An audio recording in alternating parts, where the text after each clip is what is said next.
ñoom ñaa ngi ko bi jëmi des gouvernement bi daa may conclusion moom. alors Babacar Kébé. donc dañuy mën a dem kon fi ma doon bëgg a dugg sànq mën nañ faa dugg moom moo di passation de service démb am na diggante Birame Souleye Diop ak ki nga xamante ne moo di Abdourahmane lan moo fa la tukkee Abdourahmane Diouf. waaw ni nga ko waxee démb la ñu doon def seen passation de service pourquoi aussi mu attiré ñu c'est parce que c'est un secteur boo xam ne booy stratégique la. et que le futur du Sénégal en grande partie comme l'a dit le ministre entrant. ëllëgu Sénégal lu ci bare bari dañ ko fay xaar mu concerné passation de service démb de Abdourahmane Diouf ak ki nga xam moo di Oumar Seck ak ki nga xam moom moo nekk Birame Souleye Diop. ci biir waxtaan bi nag mu doon loo xamante ni lu bare bari mën na ko ci séntu parce que man soxna Aïda man li ma nemmeeku ci kàddu yeeg passation de service bi mooy deux personnes yoo xam ne yu respecté wante yu miinanti démb ñu doon def passation de service parce que je parle pas seulement que pressentiment personnel la mais au-delà des pressentiments bi ngay am mais également sur les faits et les mots yi nga xamante ni jot na faa génn da ngay nemmeeku bu baax a baax par contre ñu bare bari ci presse bi am na début propos yu Abdourahmane Diouf ak début propos bu Birame Souleye bu ñu jël mooy bi mu naan fi ma toogee sax moo gën a jege porte bi te su ma paree ci porte bi laa jaar pour dem ñu bare bare jàpp ne clash la keneen ki tam ñëw ne ko ne man tamit je suis appelé à partir même bu dee ne maa ngi doog a arrivé ndax loolu également mooy doxalin bi te état noonu lay doxee mais ci biir propos Birame Souleye boo ko dégloo il parle d'un grand frère Abdourahmane Diouf quand il a pris parole aussi lui aussi il parle d'un petit frère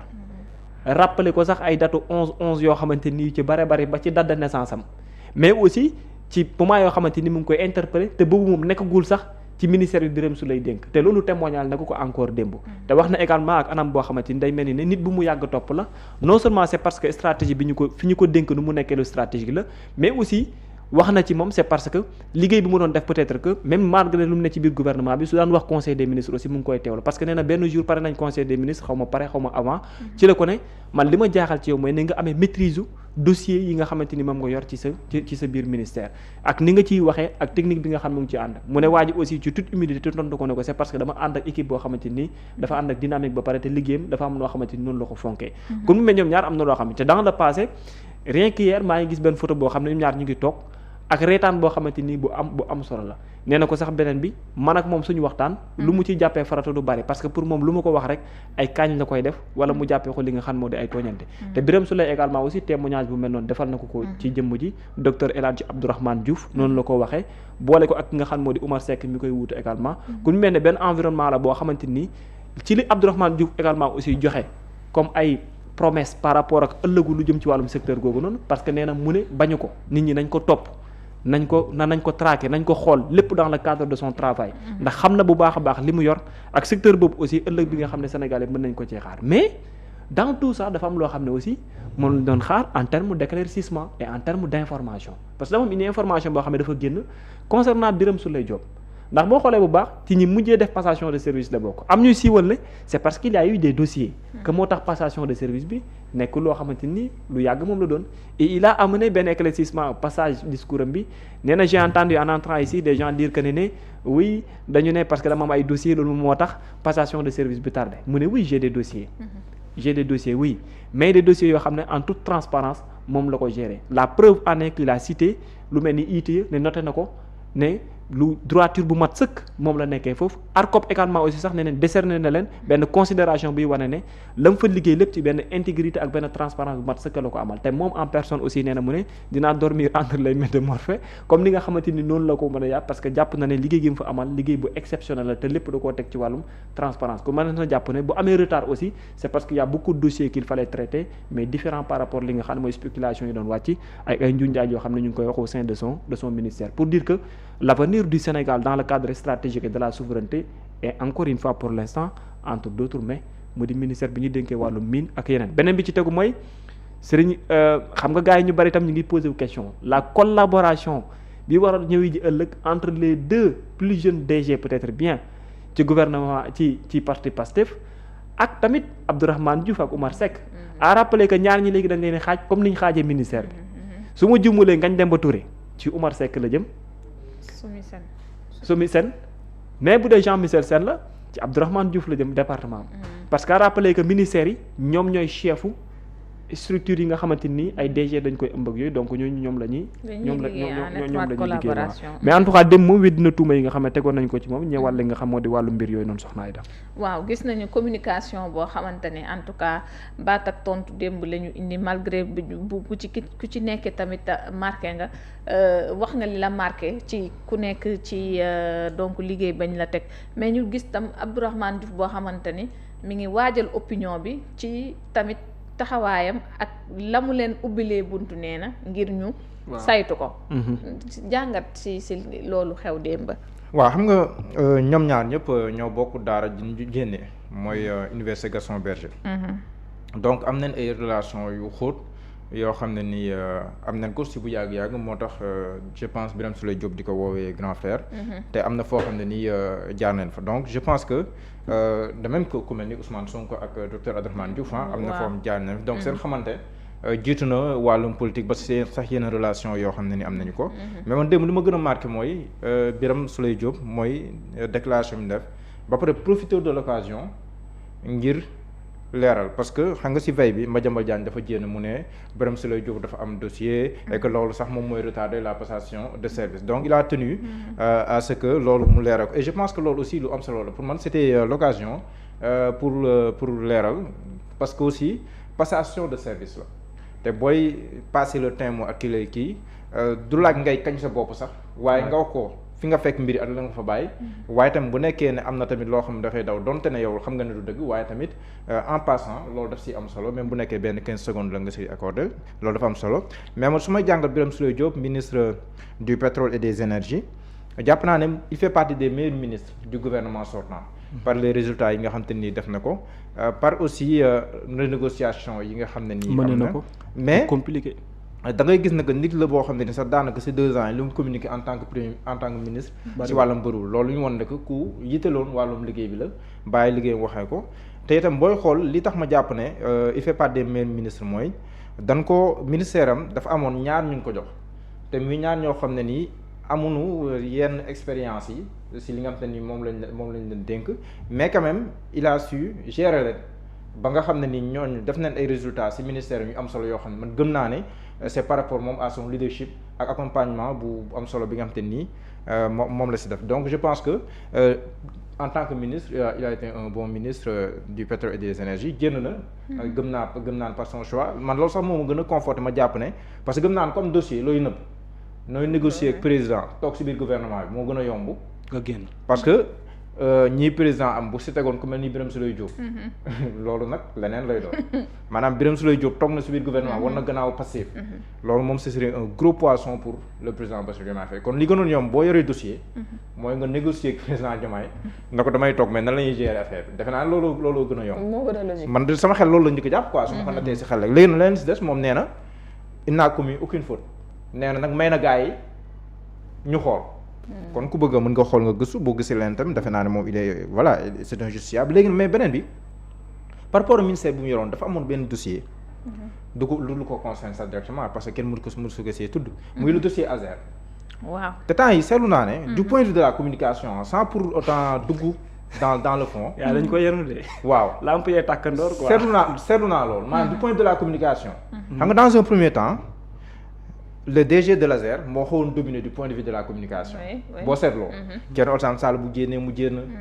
moo xawoon dominé non premier mi-temps de ñeneen ñiy génn kay non premier mi-temps su ma ko doon kii jël métaphore football dafa mel ni premier mi-temps bi du point de vue de la communication DG Azer moom moo jekk woon premier mi-temps bi mais dafa mel ni deuxième mi-temps bi nga xam ne nii man maa ngi koy jëlee à partir du moment où moom defoon na sortie bu mujj bi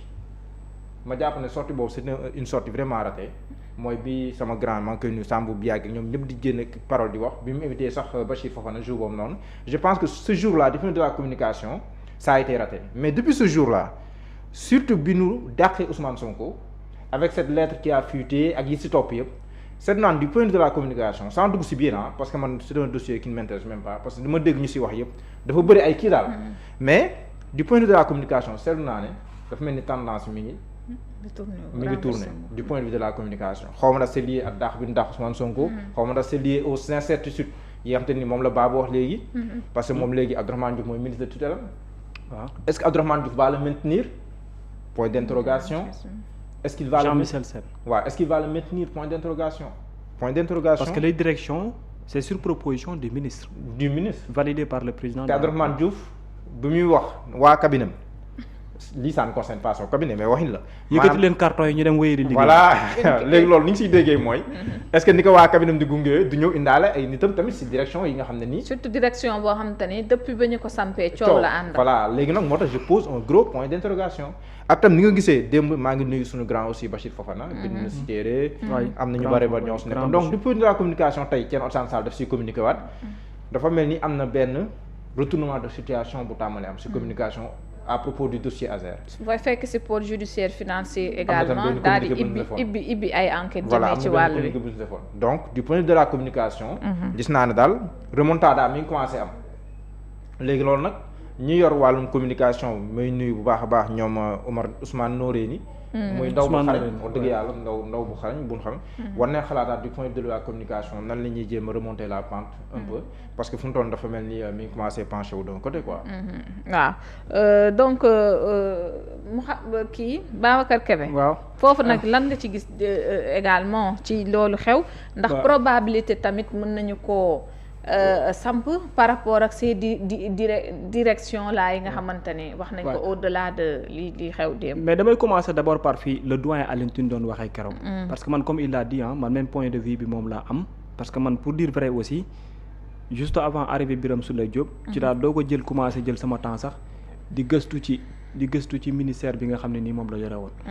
et cette personne là aussi pour dire vrai man maa moom ñoo bokk dëkk. Birame Souleye man maa moom ñoo bokk dëkk. en terme de de personnalité nii. dëkk fii Dakar quoi. waaw fii Dakar waaw dama jàpp ne aussi dans le cadre humain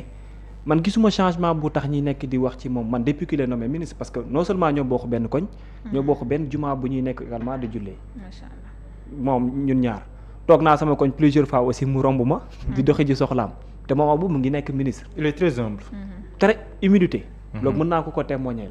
kon bi muy nekk ministre en personne man ci li ma gis ci moom y avait pas un changement bu tax ñi nekk di wax danaa benn jour maa ngi koy témoigner fii romb moom maa ngi toog benn place nuy ñi nii jàll dem ci benn buntu kër taxaw di fa rëng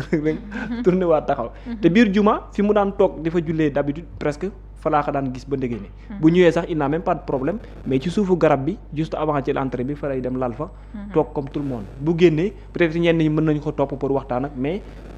dafay rester correctement comme ñeneen ñi ni mu meloon ak ñoom continuer correctement di dem mais bu dee ne ci biir ministère bi la xam nga li gën a am solo jàll daf ma ci jiitu il l'a souligné quand Pastef est arrivé jaay benn politique de jeunesse à la population sénégalaise jàpp ne aussi ci gouvernance am dafa war a responsabiliser ay jeunes pour ñu wane ne yemuñu seulement ci jeunes yi copte leen pour ñu ñëw ci parti bi di voter et tout mais dans l'exercice dafa am une participation bu significative bu ñu war a mën a am et loolu Ngagne Demba Touré Jean-Michel Sène dañ cee nekk ñoo xamante ni ñu koy illustrer moom lañ doon et Birame Souleye Diop ci ministère am c'est lui qui a su manager peut-être bien ces deux personnes là de sorte que li gën a nekk li siiw en termes de résultats yu illustratifs aujourd'hui ñoom daanaka ci lañ bokk avec Ngagne Demba Touré dans SOMISEN boo koy xool bu baax Jean-Michel Sène en termes d'électricité ak coow li fi am malgré ce qui s'est passé dans l'Azer et tout donc da lay leer ne moom en personne nag presque kenn dégg ko fenn est-ce que gis nga Birame Souleye ci lu bari temps bi muy nekk ministre nga koy gis fu bari wala nga koy dégg fu bari ñu bari sax jàppoon nañ que ne na continuer sans bi ne beneen bi ci tegwaat aussi c'est récemment man quand bi ñu defee speech boobu noonu doon wax par rapport aux négociations mais renégociations yi Ousmane Sonko doon wax en tant que premier ministre lu ci ëpp boo koy xool jour boobu noonu lépp presque ci domaine am la nekkee woon te li ci gën a sensible ak li ci gën a stratégique également aussi ci domaine am la nekkee woon ku nit ku mel noonu su ñu la waxee ba pare beneen bi tamit mooy soxna Aïda courant wàññeekuwul ne ci diggante bi te lu gënoon nekk équation aux yeux des Sénégalais la dënoon compte tenu également aussi situation bi ñu nekkoon kon ni koy bu mel noonu bu ko nit amalee ci benn ministère man li doyen Alioune Tine wax dafay nekk loo xam ne lu may réconforter lay doon pour man il avait un travail ba exceptionnel mais peut-être mën nga wax ne au-delà de sa personne il y avait une équipe boo xam ne sur place aussi liggéey bi noonu amal bu mucc ayib la te loolu li koy gën a réconforter bokk na ci ñi nga xam ne ñoo fa ne barki Demba Ndiaye lañ génne benn communiqué di ko féliciter ci rigueur bi ak rigueur bi nga xam ne àndaloon na ko au sein de ce ministère mais ki koy wuutu c'est vrai moom on parle très souvent de politique mais il a toujours rassuré que ne sens politique mën na am ay divergences avec des gens mais dans le cadre du travail il reste logique et il reste également aussi objectif parce que nee na yenn yooyu noonu du bokk ci li nga xam ne lu muy kii lay doon et puis nag boo amee équipe bu mel noonu boo xam ne dynamique bi mu doon demee la am nit boo xam ne il est venu cherchant à promettre que ne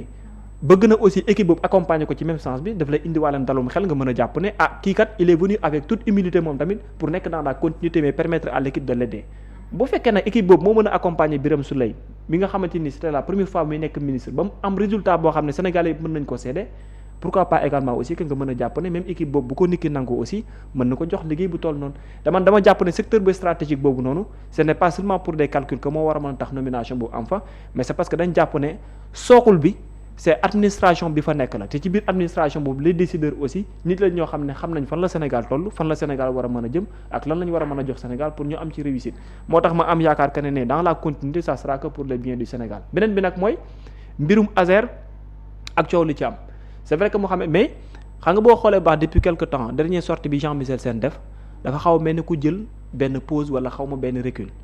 est-ce que loolu tamit nekkul benn stratégie bu ñu jàpp ne nañu bàyyi gars yi ba ñu sànjaafu ba noppi ñu doog a dugg ci leneen parce que coow li yëpp ça concerne les 37 milliards ñoom sax ne nañ du 37 ils ont parlé de 36 et quelques mais dañ ko arrondir yóbbu 37 te mos naa leen fi dalal aussi lu bare bare wax nañ ko ci ne loolu sax bi décaissement bi daam ak yeneen am na loo xam ne peut-être am na lu leen fi fekk benn partie am na loo xam ne lu leen fi fekkul la te coow li yëpp côté boobu la